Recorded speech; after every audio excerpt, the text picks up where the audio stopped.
Hello guys, welcome to my YouTube channel. ಇದು ನನ್ನ ಹೊಸ ಯೂಟ್ಯೂಬ್ ಚಾನಲ್ ಆಗಿರುತ್ತೆ. ನಾನು ನಿಮ್ಮ ಜಗಳೂರು ಹುಡುಗಿ ರೇವತಿ. ನನ್ನ ಈ ಹೊಸ ಯೂಟ್ಯೂಬ್ ಚಾನಲ್ಗೆ ತಮ್ಮೆಲ್ಲರಿಗೂ ಸ್ವಾಗತ ಸುಸ್ವಾಗತ. ನನ್ನ ಈ ಚಾನಲ್ನಲ್ಲಿ ಮೊದಲನೇ ವಿಡಿಯೋ ಮಹಾಶಿವರಾತ್ರಿ ದಿನದ್ದೇ ಆಗಿರುತ್ತೆ. ಶಿವನ ಆಶೀರ್ವಾದದಿಂದ ಈ ಹೊಸ ಚಾನಲ್ನ ಸ್ಟಾರ್ಟ್ ಮಾಡೋಣ ಅಂತ ಅಂದ್ಕೊಂಡಿದ್ದೀನಿ. ನನ್ನ ಹಳೆ ಯೂಟ್ಯೂಬ್ ಚಾನಲ್ ಸಮ್ ರೀಸನ್ಸಿಂದ ಅದು ಈಗ ಯೂಸ್ ಮಾಡ್ತಾ ಇಲ್ಲ. ಸೊ ಇದೇ ನನ್ನ ಹೊಸ ಚಾನಲ್ಲು, ಇದೇ ನನ್ನ ಅಫಿಷಿಯಲ್ ಚಾನಲ್ ಕೂಡ ಆಗಿರುತ್ತೆ. ಇನ್ನೂ ಯಾರ್ಯಾರು ನನ್ನ ಚಾನಲ್ನ ಸಬ್ಸ್ಕ್ರೈಬ್ ಆಗಿಲ್ಲ, ಪ್ಲೀಸ್ ನನ್ನ ಚಾನಲ್ಗೆ ಹೋಗಿ ಸಬ್ಸ್ಕ್ರೈಬ್ ಆಗಿ, ಹಾಗೂ ನನ್ನ ವಿಡಿಯೋಸ್ನ ನಿಮಗೇನಾದರೂ ಇಷ್ಟ ಆದರೆ ಲೈಕ್ ಮಾಡಿ, ಶೇರ್ ಮಾಡಿ, ಹಾಗೂ ಕಾಮೆಂಟ್ ಮಾಡಿ. ಹಬ್ಬ ಹರಿದಿನ ಅಂತ ಬಂದರೆ ಎಲ್ರಿಗೂ ಗೊತ್ತಿರೋ ಹಾಗೆ ಎಲ್ಲರೂ ದೇವಸ್ಥಾನಕ್ಕೆ ಹೋಗ್ತಾರೆ. ನಾನು ಕೂಡ ಹಾಗೆ ದೇವಸ್ಥಾನಕ್ಕೆ ಹೋಗಿದ್ದೆ. ಇದು ನಮ್ಮ ಊರು ಜಗಳೂರು ಅಂದರೆ ಎಲ್ರಿಗೂ ಗೊತ್ತಿರೋ ಹಾಗೆ ತುಂಬಾ ವಿಶೇಷವಾದ ಕುಂಡು ಕುರಿತಳಿಯ ಊರು. ಜಗಳೂರು ಅಂದರೆ ನನಗೊಂಥರ ಎಮೋಷನ್ ಹಾಗೂ ಲವ್ ಅಂತಲೇ ಹೇಳ್ಬೋದು. ಯಾಕಂದರೆ ನಾನು ಹುಟ್ಟಿರೋ ಊರಲ್ವಾ. ಎಷ್ಟೇ ಆಗಲಿ ಯಾವುದೇ ಊರಿಗೆ ಹೋದ್ರೂ ನಮ್ಮೂರು ನಮಗೆ ಚೆಂದ ಅಂತಲೇ ಹೇಳ್ಬೋದು. ನಾನು ಸಂಜೆ 6:40ಕ್ಕೆ ದೇವಸ್ಥಾನಕ್ಕೆ ಹೋಗಿದ್ದೆ. ಸೊ ಅಷ್ಟರಲ್ಲಿ ಯಾರೂ ಜನ ಇರಲ್ಲ ಅಂದ್ಕೊಂಡು ನಾವು ಹೋಗಿದ್ವಿ. ಆದರೆ ಅಷ್ಟರೊಳಗಡೆ ಆಲ್ರೆಡಿ ದೇವಸ್ಥಾನ ಫುಲ್ ಆಗೋಗಿತ್ತು. ತುಂಬಾ ರಶ್ ಆಗಿ ಉದ್ದನೆಯ ಕ್ಯೂ ಕೂಡ ಇತ್ತು. ಲಾಸ್ಟ್ ಇಯರ್ ಕೂಡ ಹೀಗೆ ಆಗಿ ತುಂಬ ದೊಡ್ಡ ಕ್ಯೂ ಇದೆ ಅಂತ ವಾಪಸ್ ಹೋಗಿದ್ದಾಗಿತ್ತು. ಆದರೆ ಈ ಸರಿ ಮಾತ್ರ ದೇವರ ಆಶೀರ್ವಾದ ತಗೊಳ್ಳೇಬೇಕು, ದೇವರ ದರ್ಶನ ಮಾಡಲೇಬೇಕು ಅಂತ ಅಷ್ಟು ಕ್ಯೂ ಇದ್ದರೂ ಕೂಡ ನಾವು ಕ್ಯೂ ಅಲ್ಲಿ ನಿಂತ್ಕೊಂಡು ದೇವ್ರ ದರ್ಶನ ಮಾಡಬೇಕು ಅಂತ ಅಂದ್ಕೊಂಡ್ವಿ. ನಮ್ಮೂರಲ್ಲಿ ಮಹಾಶಿವರಾತ್ರಿ ಹಬ್ಬ ಮಾಡೋದಕ್ಕೆ ಎಲ್ಲ ದೇವಸ್ಥಾನಗಳನ್ನು ಎಷ್ಟು ಚೆನ್ನಾಗಿ ಅಲಂಕಾರ ಮಾಡಿದರು. ಅದನ್ನು ನೋಡೋದಕ್ಕೆ 2 ಕಣ್ಣು ಸಾಲದು ಅಂತಲೇ ಹೇಳ್ಬೋದು. ಅಷ್ಟೊಂದು ಕ್ಯೂ ಇದ್ದರೂ ಕೂಡ ಎಲ್ಲ ಜನ ಅವರ ಆ ಎಕ್ಸೈಟ್ಮೆಂಟು, ಆ ದೇವ್ರನ್ನ ದರ್ಶನ ಮಾಡ್ಕೊಂಡು ಹೋಗಬೇಕು ಅಂತ ಬಂದಿರೋದನ್ನ ನೋಡ್ತಾ ಇದ್ದರೆ ಏನೋ ಒಂಥರ ಖುಷಿ ಆಗ್ತಾಯಿತ್ತು. ಆದರೆ ನೀವೇನೇ ಹೇಳಿ, ಚಿಕ್ಕ ವಯಸ್ಸಲ್ಲಿ ಸೆಲೆಬ್ರೇಟ್ ಮಾಡ್ತಾ ಇದ್ದಿದ್ದ ಆ ಹಬ್ಬದ ಜೋಶೇ ಬೇರೆ. ಆದರೆ ಈಗ ದೊಡ್ಡವರಾಗ್ತಾ ಹಬ್ಬದ ಮೇಲಿರೋ ಇಂಟ್ರೆಸ್ಟೇ ಬೇರೆ ಅಂತ ನನಗನ್ನಿಸ್ತಾ ಇದೆ.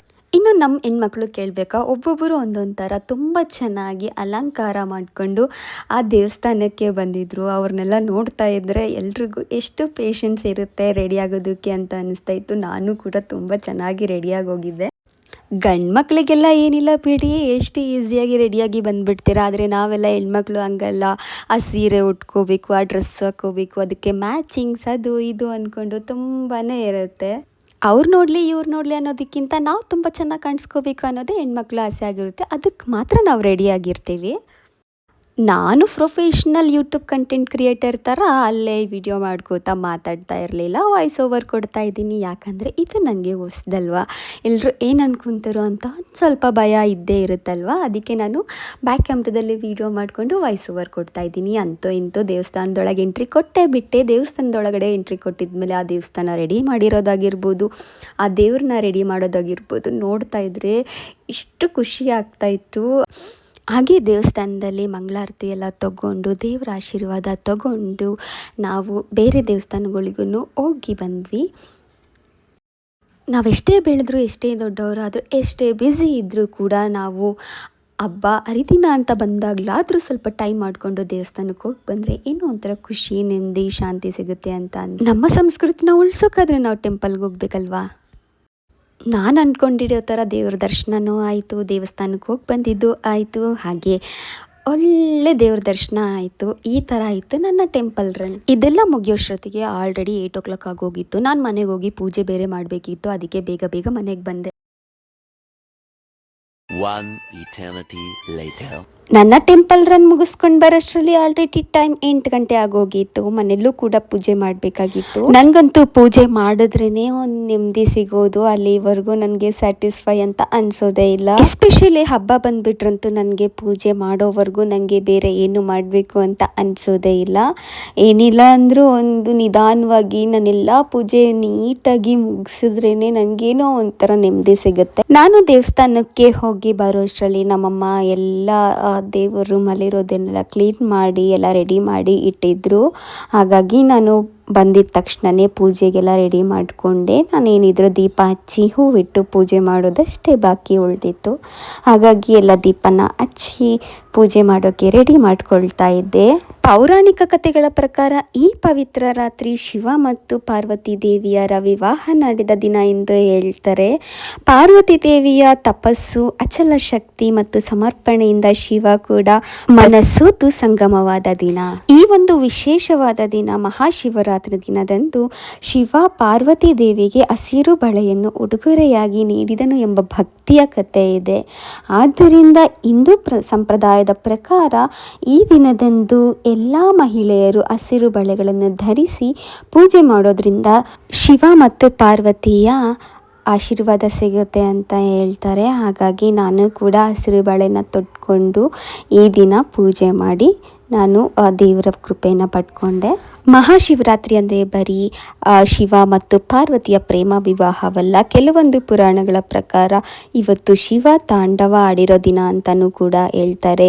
ಒಂದೊಂದು ಕಡೆ ಒಂದೊಂದು ರೀತಿಯ ಆಚರಣೆ ಹಾಗೂ ಸಂಭ್ರಮ ಬೇರೆ ಥರನೇ ಇರುತ್ತೆ. ನಿಮ್ಮ ಕಡೆ ಯಾವ ಥರ ಆಚರಣೆ ಮಾಡ್ತೀರಾ? ನೀವು ಮಹಾಶಿವರಾತ್ರಿ ಅಂದರೆ ಏನೇನು ವಿಶೇಷತೆ ಅಂತ ಅಂದ್ಕೊಂಡಿದ್ದೀರಾ ಅಂತ ಕಮೆಂಟ್ ಮೂಲಕ ತಿಳಿಸೋದನ್ನು ಮರಿಬೇಡಿ. ನಾನೇನಾದರೂ ಎಲ್ಲಾದರೂ ತಪ್ಪು ಇನ್ಫಾರ್ಮೇಷನ್ ಕೊಟ್ಟಿದ್ದೆ, ನಿಮಗೇನಾದರೂ ನಾನು ಹೇಳಿರೋದ್ರಲ್ಲಿ ತಪ್ಪು ಅಂತ ಅನಿಸಿದರೆ ಪ್ಲೀಸ್ ನನಗೆ ಕಮೆಂಟ್ ಮೂಲಕ ತಿಳಿಸಿ. ನಾನು ಅದನ್ನು ತಿದ್ಕೋತೀನಿ.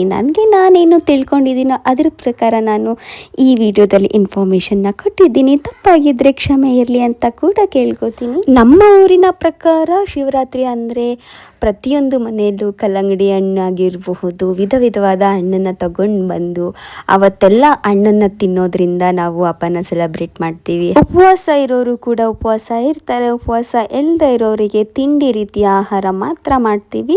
ಯಾವುದೇ ರೀತಿಯ ಹೆವಿ ಮೀಲ್ಸ್ ಎಲ್ಲ ಮಾಡೋದಿಲ್ಲ.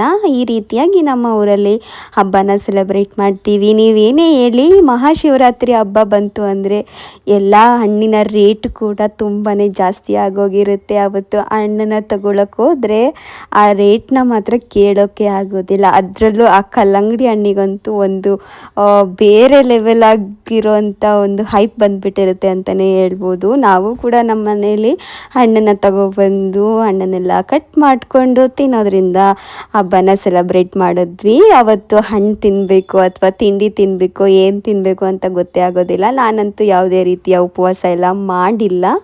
ಎಲ್ಲ ಚೆನ್ನಾಗಿ ತಿಂದ್ಬಿಟ್ಟೆ ನಾನು ಮಹಾಶಿವರಾತ್ರಿನ ಮಾಡ್ತೀನಿ. ಉಪವಾಸ ಮಾಡೋದು ತಪ್ಪು ಅಂತ ನಾನು ಯಾವತ್ತೂ ಹೇಳೋದಿಲ್ಲ. ನಾನು ಯಾವತ್ತೂ ಉಪವಾಸ ಮಾಡಿಲ್ಲ. ಉಪವಾಸ ಮಾಡೋದು ಅಥವಾ ಮಾಡದೇ ಇರೋದು ಅವರವರ ನಂಬಿಕೆಗೆ ಬಿಟ್ಟಿದ್ದು. ನೀವು ನಿಮ್ಮ ರೀತಿಯಲ್ಲಿ ಹಬ್ಬನ ಮಾಡಿಕೊಂಡು ಖುಷಿಯಾಗಿ ಆ ಶಿವನ ಆಶೀರ್ವಾದ ನಿಮ್ಮೆಲ್ಲರಿಗೂ ಇರಲಿ ಅಂತ ಹೇಳ್ತಾ ಈ ವಿಡಿಯೋನ ಎಂಡ್ ಮಾಡ್ತಾ ಇದ್ದೀನಿ.